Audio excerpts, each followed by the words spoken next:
I was 6, so I'd just finished grade 1. I'd made a heap of friends, I was loving life, and I was really looking forward to whatever the future may hold as a normal young boy. And I guess in that December, that's when everything really changed.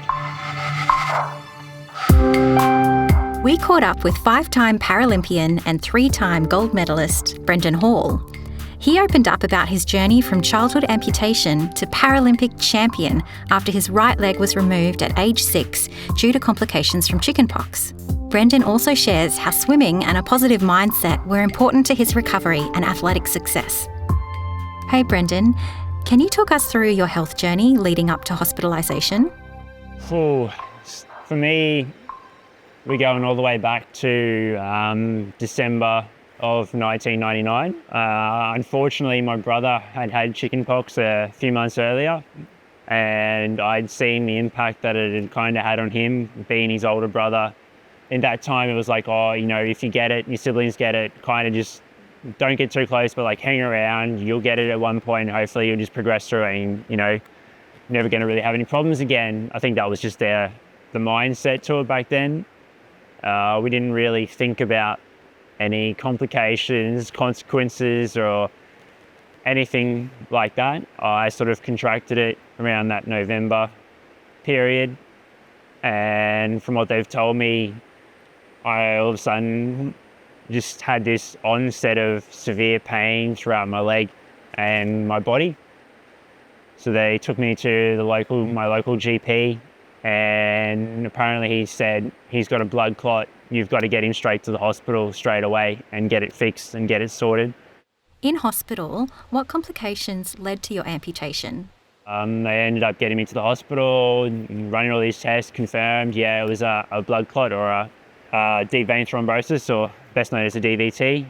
And usually, best action to proceed with that is to help thin the blood and try to get rid of the clot, which is apparently the chosen pathway that it was happening. They're like, okay, cool, we'll give him all this medication, hopefully it should help thin the clot and his leg should start to return to feeling and he should be in no more pain.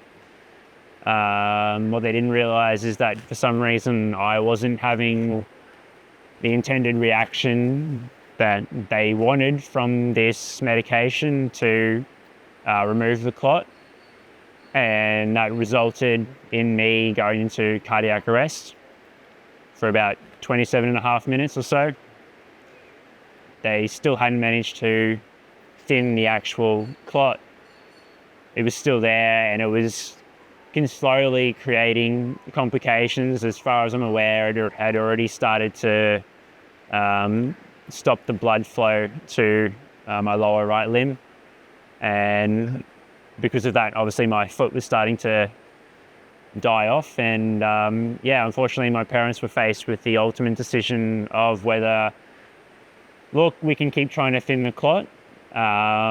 Best case scenario, we can save some of his leg, but it might not return to full function, and it also could possibly mean risking his life again and going back into that cardiac arrest. Or we can take the other option, which was to amputate through the knee from above where the clot was sitting, and they said he'll most likely have a happy, fun-filled, enjoyable life being alive, just unfortunately without a lower right leg.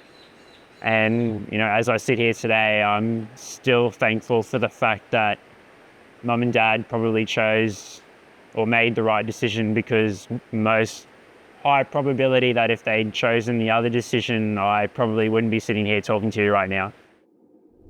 How did swimming become part of your recovery? I got into swimming at a young age when Mum and Dad wanted me to be water safe at the beach, I guess. Slowly started doing all you learn to swim rankings, got into mini junior, and through that period was when I was hit with chickenpox and then lost my leg, and I guess sort of swimming brought some normality back to my life, and I was exposed to the Paralympics and realised that that's something that I might want to do one day.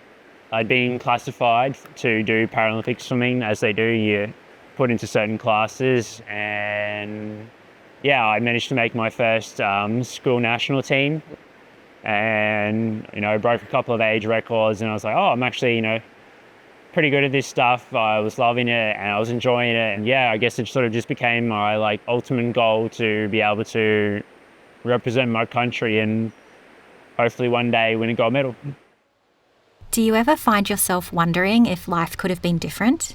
I always think about this, I've got no regrets with my life. I'm a proud person with a disability. I'm a proud Paralympian, and I take a lot of pride and respect in that.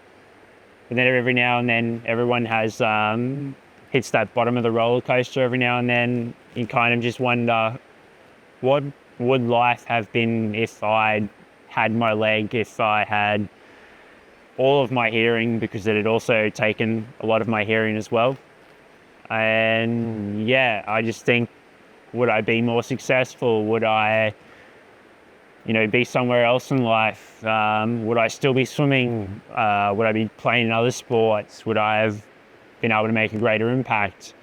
But then I always remember, I kind of feel like I'm making my impact in my own way as it is now, and I've come to terms with that, and I'm happy with where I'm at now. I do a lot of school talks, and there's always that conversation that arises, because a lot of kids ask, well, why weren't you vaccinated for chickenpox? And so you have to kind of explain that. I was told that the vaccination for chickenpox became available mid-2000, a mere 7 months after, unfortunately, what happened to me.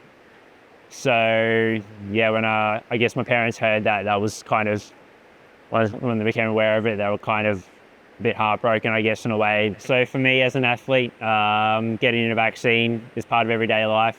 It's kind of just the general acceptance that you kind of have as an elite athlete to give yourself the best protection to go away and compete. What's a highlight from your swimming career so far? I would have to say my ultimate number one highlight would be being able to win my first individual gold medal at the London 2012 Paralympic Games for the 400 metre S9 freestyle. It was my first individual, actual, real Paralympic medal, and yeah, the memory is etched into my brain like there's no tomorrow. I spent the last 25 metres of the race smiling at the camera, under the water, into the wall, because I was enjoying every moment. I didn't think I was going to win by this much ever again, so I was like, take it all in. I get goosebumps talking about it all the time. And yeah, to finally get that gold medal and stand on the dais, and stands were packed in London, it's just one memory that you always have in the memory bank and that you never want to forget.